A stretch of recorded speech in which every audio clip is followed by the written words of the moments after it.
Good morning everyone, welcome to civil services study. ये practice set number 214 है और practice करेंगे इसमें हम ज्योग्राफी के प्रश्नों पर। तो चलिए स्टार्ट करते हैं। फोकस अधिकतर है इसमें वर्ल्ड ज्योग्राफी पर। इस सीरीज़ की आप पेड सीरीज़ प्राप्त कर सकते हो जिसमें मिलेंगे आपको full test PDF with explanation के साथ। टेलीग्राम पर ग्रुप बना रखा है, तो डिस्क्रिप्शन बॉक्स में नंबर है मेरा, उस पर कॉल या व्हाट्सअप आप कर सकते हो। और इस सीरीज़ की प्लेलिस्ट बना रखी है, वहाँ पर आप टेस्ट नंबर 1 से लेकर 214 तक पहुँच सकते हो। डिस्क्रिप्शन बॉक्स में उसका लिंक है। तो चलिए स्टार्ट करते हैं बिना किसी देरी के। अपना भी सोचना कि आंसर क्या होगा। वाइट माउंटेन्स पाए जाते हैं कहाँ पर? फ्रांस, कनाडा, नॉर्वे, संयुक्त राज्य अमेरिका।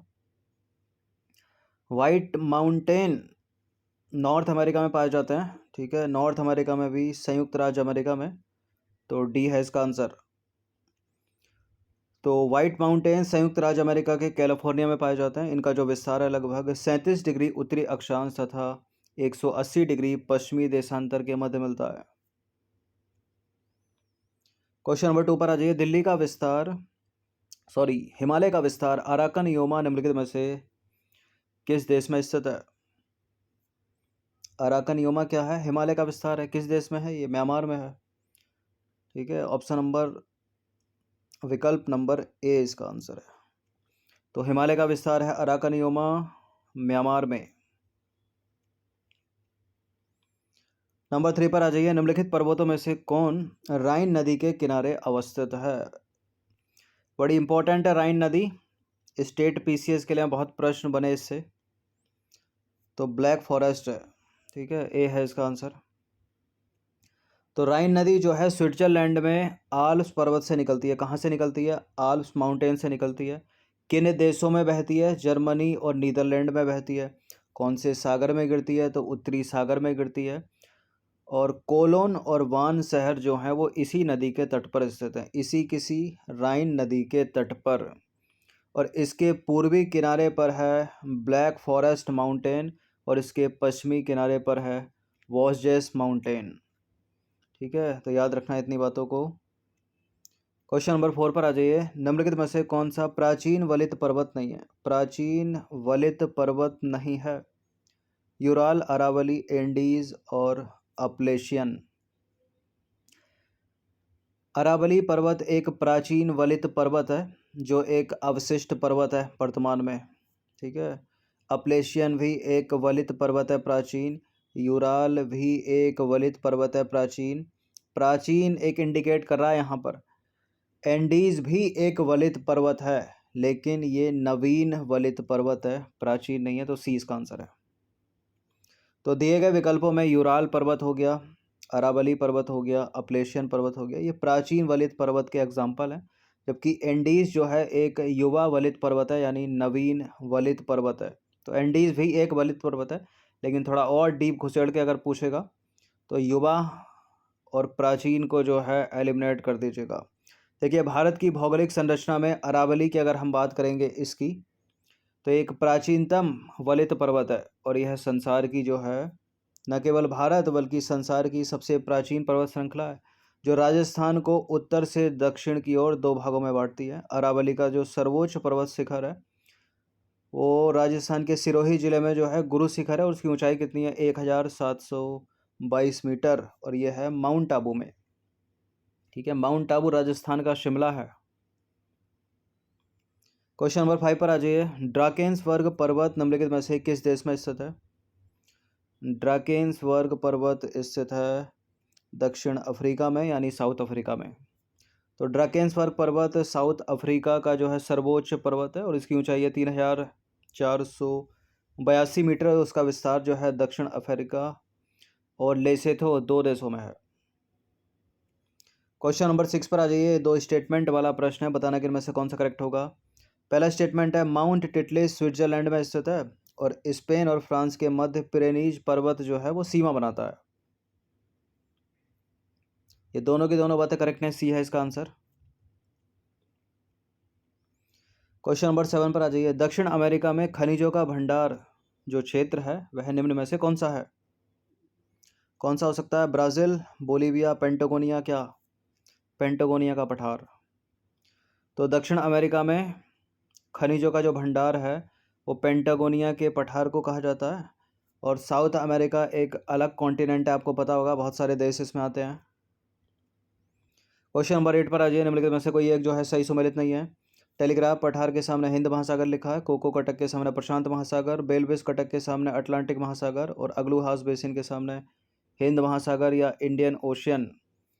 तो अग्लहास बेसिन इंडियन ओशियन करेक्ट है और वेलवेस कटक अटलांटिक महासागर सही है। कोको कटक पैसिफिक ओशियन प्रशांत महासागर सही है। टेलीग्राफ हिंद महासागर गलत है। टेलीग्राफ कटक के सामने होना चाहिए अटलांटिक महासागर। तो टेलीग्राफ कटक अटलांटिक महासागर में स्थित है, ना कि हिंद महासागर में। टेलीग्राफिक पठार को एक हाइड्रोग्राफिक मिथक भी जो है कहा जाता है। क्वेश्चन नंबर 9 पर आ जाइए, निम्नलिखित पर विचार करेंगे। दो स्टेटमेंट वाला ये प्रश्न है। पंजशीर वैली जो है पंजशीर नदी से घिरी हुई है और पंजशीर वैली अफगानिस्तान के पंजशीर प्रांत में काबुल के उत्तर में स्थित है। उत्तर में या दक्षिण में? उत्तर में ही है, करेक्ट है। दोनों के दोनों स्टेटमेंट सी है इसका आंसर। राजाओं की घाटी निम्नलिखित में से कहाँ पर स्थित है? राजाओं की घाटी स्थित है इजिप्ट में, मिस्र में। तो राजाओं की घाटी जो है मिस्र में स्थित है और यह नील नदी के पश्चिमी किनारे पर स्थित है। क्वेश्चन नंबर 11 पर आ जाइए। भारत में सर्वप्रथम खनिज तेल का कुआं खोदा गया था कहाँ पर? कुएं की बात हो रही है, ये असम में खोजा गया था, ठीक है, असम के माकूम में। तो भारत में सबसे पहले खनिज तेल का कुआं ऊपरी असम के माकूम क्षेत्र में 26 मार्च 1867 को 118 फीट की गहराई तक खोदा गया था। क्वेश्चन नंबर 12 पर आ जाइए। दो स्टेटमेंट वाला है प्रश्न, बताने के इनमें से कौन सा करेक्ट होगा। अंकलेश्वर जो है वो पेट्रोल के भंडार के लिए प्रसिद्ध है और लुनेज पेट्रोल उत्पादक क्षेत्र गुजरात में स्थित है। और अंकलेश्वर भी तो गुजरात में ही है। बिल्कुल ये करेक्ट है, दोनों के दोनों स्टेटमेंट सी है इसका आंसर। तो अंकलेश्वर गुजरात के भरूच जिले में 30 वर्ग किलोमीटर क्षेत्रफल पर फैला खनिज तेल का भंडार है और लुनेज जो है वो गुजरात राज्य में ही खंबात की खाड़ी के ऊपरी सिरे में स्थित है। नंबर 13 पर आ जाइए, निम्नलिखित में से कौन सा जो है सही सुमेलित नहीं है। भिलाई के सामने मध्य प्रदेश, दुर्गापुर के सामने पश्चिम बंगाल, जमशेदपुर के सामने झारखंड, राउरकेला के सामने उड़ीसा। भिलाई तो झारखंड में है ना, इतनी बार बताया होगा। सॉरी, भिलाई है छत्तीसगढ़ में, ठीक है, बोकारो झारखंड में, बाकी दुर्गापुर पश्चिम बंगाल में, जमशेदपुर झारखंड और राउरकेला उड़ीसा। तो भिलाई इस्पात संयंत्र जो है वो छत्तीसगढ़ राज्य में स्थित है। भिलाई इस्पात संयंत्र की स्थापना तत्कालीन सोवियत संघ की सहायता से द्वितीय पंचवर्षीय योजना के दौरान की गई थी। विकल्प में दिए गए बाकी सही सुमेलित है। इसको बड़ा पूछते हैं, इनको किसी भी स्टेट के एग्जाम में बार बार पुनरावृत्ति होती है इस प्रश्न की। नंबर 14 पर आ जाइए। भारत के निम्नलिखित लोहा एवं इस्पात उत्पादक केंद्रों में से कौन कोयला क्षेत्रों से काफ़ी दूर है? यह है अपना एक प्यारा सा भारत मैप बनाना चाहिए सबको। तो कोयला क्षेत्र कौन सा? ये वाला क्षेत्र है कोयला क्षेत्र। अब जो इसके आसपास वाला राज्य होगा वो तो पास में ही होगा, ये राज्य का जो स्थान होगा, जो क्षेत्र होगा।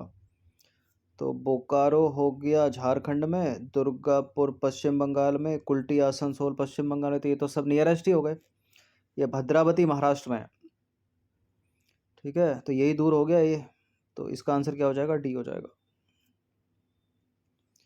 तो उपर्युक्त लोहा और इस्पात उत्पादक क्षेत्रों में जो है बोकारो, दुर्गापुर, कुल्टी आसनसोल कोयला क्षेत्रों के पास हैं, जबकि भद्रावती महाराष्ट्र में है कोयला क्षेत्र जो काफ़ी दूर है। बोकारो झारखंड, दुर्गापुर पश्चिम बंगाल, कुल्टी आसनसोल पश्चिम बंगाल, इनको भी याद रखिए, मैच वैच करने के लिए पूछ लेती है स्टेट पीसीएस। क्वेश्चन नंबर 15 पर आ जाइए। राउरकेला इस्पात संयंत्र को लौह अयस्क की आपूर्ति होती है कहाँ से? क्योझर से होती है, ठीक है, क्योझर उड़ीसा में है ये। तो राउरकेला इस्पात संयंत्र को लौह अयस्क उड़ीसा के जो है सुंदरगढ़ और क्योझर जिलों से प्राप्त होता है, तो खुद भी उड़ीसा में है ये। नंबर 16 पर आ जाइए। भारत के निम्नलिखित नगरों में से किसमें देश का प्रथम कृत्रिम रबर संयंत्र लगाया गया है? हरियाणा में, हरियाणा के पानीपत में। तो देश का प्रथम कृत्रिम रबर संयंत्र जो है हरियाणा के पानीपत में लगाया गया है। इसकी स्थापना Indian synthetic rubber private limited द्वारा की गई है। पानीपत को हिस्ट्री से जोड़ें तो 3 युद्ध हुए थे पानीपत के, 1526, दूसरा 1556, तीसरा 1761। नंबर 17 पर आ जाइए। निम्नलिखित में से कौन सा नगर कीटनाशक उद्योग के लिए प्रसिद्ध है? ये तो सारे मध्य प्रदेश के नगर हैं या शहर कह दो इनको। कीटनाशक उद्योग के लिए इनमें से है भोपाल। तो मध्य प्रदेश का भोपाल नगर कीटनाशक उद्योग के लिए प्रसिद्ध है। क्वेश्चन नंबर 18 पर आ जाइए। निम्नलिखित कथनों पर विचार करेंगे। दो स्टेटमेंट वाला प्रश्न बताने के इनमें से कौन सा करेक्ट होगा। नेपानगर का संबंध अखबारी कागज उद्योग से है और बड़ा पूछा गया है प्रश्न कॉम्पिटिटिव एग्जाम में। और नेपानगर उत्तर प्रदेश में स्थित है। कौन सा वाला करेक्ट है? देखिए पहला वाला करेक्ट है, दूसरा वाला गलत है क्योंकि मध्य प्रदेश में है नेपानगर और मध्य प्रदेश के बुरहानपुर डिस्ट्रिक्ट में। क्वेश्चन नंबर 19 पर आ जाइए। राष्ट्रीय कृषि विपणन संस्थान निम्नलिखित में से कहाँ स्थित है? राष्ट्रीय कृषि विपणन संस्थान स्थित है राजस्थान के जयपुर में। तो राष्ट्रीय कृषि विपणन संस्थान जयपुर में स्थित है। इसकी स्थापना अगस्त 1988 में भारत सरकार के द्वारा की गई थी और यह कृषि मंत्रालय के अंतर्गत एक स्वायत्त निकाय है, एग्रीकल्चर मिनिस्ट्री। ये मैच करने के लिए पूछ लेता है स्टेट पीसीएस में लिख करके कौन कहाँ पर है संस्थान। 20वां प्रश्न है। भारतीय गन्ना अनुसंधान संस्थान स्थित है कहाँ पर? उत्तर प्रदेश में है। तो उत्तर प्रदेश की राजधानी लखनऊ में है ये। तो भारतीय गन्ना या राष्ट्रीय गन्ना अनुसंधान संस्थान उत्तर प्रदेश के लखनऊ में स्थित है। इसकी स्थापना हुई थी 1952 में और यह वही समय है जब भारत में पहली बार आम चुनाव हुए थे। 25 प्रश्न मैंने ऐड किए हैं इसमें, तो 21 पर आ जाइए। अरावली रेंज एक, इस पे ऊपर भी तो प्रश्न था। एक वलित पर्वत है, अवशिष्ट पर्वत है, ज्वालामुखी पर्वत है या वलित अवशिष्ट दोनों है? क्या दें इसका उत्तर?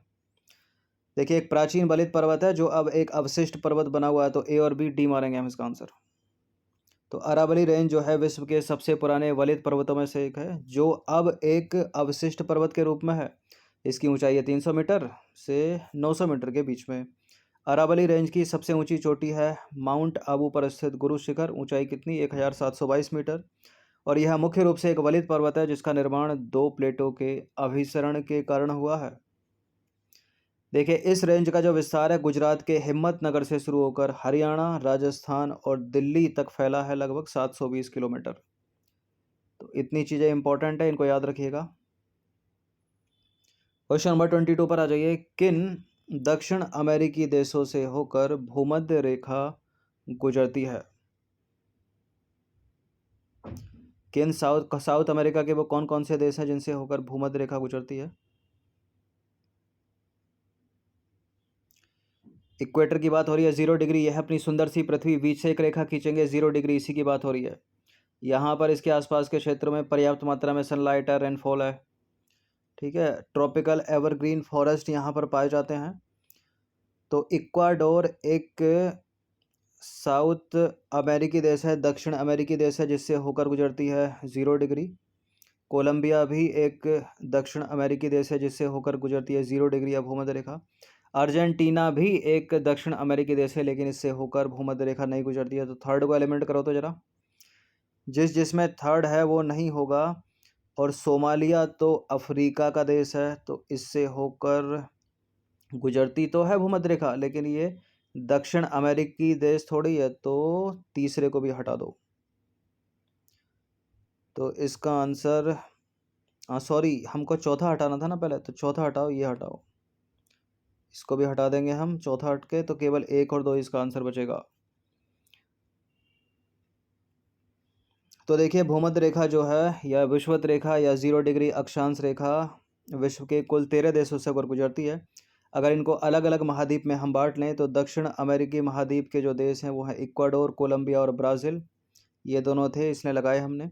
अफ्रीकी महाद्वीप के देश से सोमालिया से भी होकर गुजरती है, केन्या से भी गुजरती है, युगांडा से भी गुजरती है, कांगो लोकतांत्रिक गणराज्य से होकर गुजरती है, कांगो गणराज्य से होकर गुजरती है, गैबन से होकर गुजरती है। अगर एशिया महाद्वीप में हम आ जाएं तो मालदीव से होकर गुजरती है, इंडोनेशिया से होकर गुजरती है, किरीबती से होकर गुजरती है, साउथ ओमे और प्रिंसिप से होकर गुजरती है। ये सब इंपॉर्टेंट है, याद रखिएगा कि भूमध्य रेखा किन देशों से होकर गुजरती है, मकर रेखा किन देशों से होकर गुजरती है, कर्क रेखा किन देशों से होकर गुजरती है। कर्क रेखा भारत में भी याद रखिए, भारत के 8 राज्यों से होकर गुजरती है, और विदेशों में किन किन देशों से कोई गुजरती है, ये सब याद रखना है। ठीक है, इस चीज़ को आप ट्रिक बना लीजिए, पढ़ लीजिए, रट लीजिए, क्योंकि ये चीज़ें चेंज तो होती नहीं है, एक ना एक साल में पूछ ही लेते हैं स्टेट पीसीएस में। क्वेश्चन नंबर 23 पर आ जाइए। निम्नलिखित में से किन देशों से होकर कर्क रेखा गुजरती है? देखिए सुंदर सी पृथ्वी बीच से एक रेखा खींचेंगे 0 डिग्री, थोड़ा सा ऊपर चलो तो ये है 23.5 डिग्री उत्तरी अक्षांश रेखा, ठीक है। और यहाँ नीचे दक्षिणी गोलार्ध में ये भी है 23.5 डिग्री दक्षिणी अक्षांश रेखा। इसको बोलते हैं कर्क रेखा, इसको बोलते हैं मकर रेखा, इसको बोलते हैं भूमध्य रेखा। इन तीनों रेखाओं को याद रखना किन किन देशों से होकर ये गुजरती हैं। तो यहाँ इसकी बात हो रही है कर्क रेखा की, ट्रॉपिक ऑफ कैंसर बोलते हैं इसको, इसको बोलते हैं ट्रॉपिक ऑफ कैप्रिकॉर्न, इसको बोलते हैं इक्वेटर 0 डिग्री। तो बांग्लादेश से होकर गुजरती है कर्क रेखा, म्यांमार से होकर गुजरती है कर्क रेखा, लीबिया से होकर गुजरती है कर्क रेखा, चाड से होकर गुजरती है कर्क रेखा, भारत से होकर गुजरती है क्या, बिल्कुल गुजरती है। मैक्सिको से होकर गुजरती है, पश्चिमी सहारा से होकर गुजरती है, सबसे तो गुजर गई 1 2 3 4 5 6। क्वेश्चन नंबर 24 पर आ जाइए। निम्नलिखित में से किन देशों से होकर मकर रेखा गुजरती है। मकर रेखा यानी 23.5 डिग्री दक्षिणी अक्षांश रेखा यानी ट्रॉपिक ऑफ कैप्रिकॉर्न, तो दुनिया के 10 देशों से होकर गुजरती है। 10 देश हैं, 3 इसमें महाद्वीप हैं, ठीक है। ऑस्ट्रेलिया से होकर गुजरती है, मेडागास्कर से होकर गुजरती है, मोजाम्बिक से होकर गुजरती है, इंडोनेशिया से होकर तो 0 डिग्री गुजरती है ना, ये नहीं गुजरती। मालदीव से होकर 0 डिग्री गुजरती है, जिम्बाब्वे से होकर ना मकर गुजरती ना कर्क गुजरती और ना गुजरती भूमध्य रेखा। तो अपना आंसर क्या हो जाएगा 1 2 3। किसी में है क्या, किसी में है क्या, बी में है। तो मकर रेखा है ट्रॉपिक ऑफ कैप्रिकॉर्न, जिन देशों से होकर गुजरती है वो हैं ऑस्ट्रेलिया, मेडागास्कर, मोजाम्बिक, दक्षिण Africa, Botswana, Namibia, Brazil, Paraguay, Argentina और चिली। देखिए मकर रेखा यानी ट्रॉपिक ऑफ कैप्रिकॉर्न पृथ्वी पर अक्षांश के समानांतर है, जो भूमध्य रेखा से 23.5 डिग्री दक्षिण में स्थित है।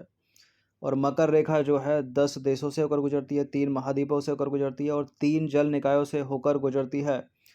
वो महाद्वीप कौन कौन से हैं, 3, ऑस्ट्रेलिया महाद्वीप, अफ्रीका महाद्वीप और दक्षिण अमेरिका महाद्वीप। वो 3 जल निकाय कौन कौन से, प्रशांत महासागर, हिंद महासागर और अटलांटिक महासागर। क्लियर हो गया कॉन्सेप्ट। क्वेश्चन नंबर 25 पर आ जाइए। अंतिम प्रश्न है, काला सागर स्थित है कहाँ पर। पश्चिम में बुल्गारिया और रोमानिया, उत्तर पूर्व में रूस और यूक्रेन, दक्षिण में तुर्की के बीच में। या एक प्रश्न ऐसे ही पूछा सकता है, किन देश, कौन कौन से देश काला सागर के साथ अपनी तटीय सीमा बनाते हैं। तो रूस है, यूक्रेन है, सही है, तुर्की है, बुल्गारिया, रोमानिया, सभी तो हो गए। तो उपरोक्त सभी, इसका आंसर हो जाएगा ऑप्शन नंबर डी। तो देखिए काला सागर जो है वो 4,36,400 वर्ग किलोमीटर क्षेत्रफल का जलाशय है, जिसकी अधिकतम गहराई है 2,212 मीटर। इसमें समाहित जल का जो आयतन है लगभग 5,47,000 घन किलोमीटर है। और काला सागर पश्चिम में बुल्गारिया देश से और रोमानिया देश से, उत्तर पूर्व में रूस देश से और यूक्रेन देश से, और दक्षिण में जो है वो तुर्की के बीच स्थित है।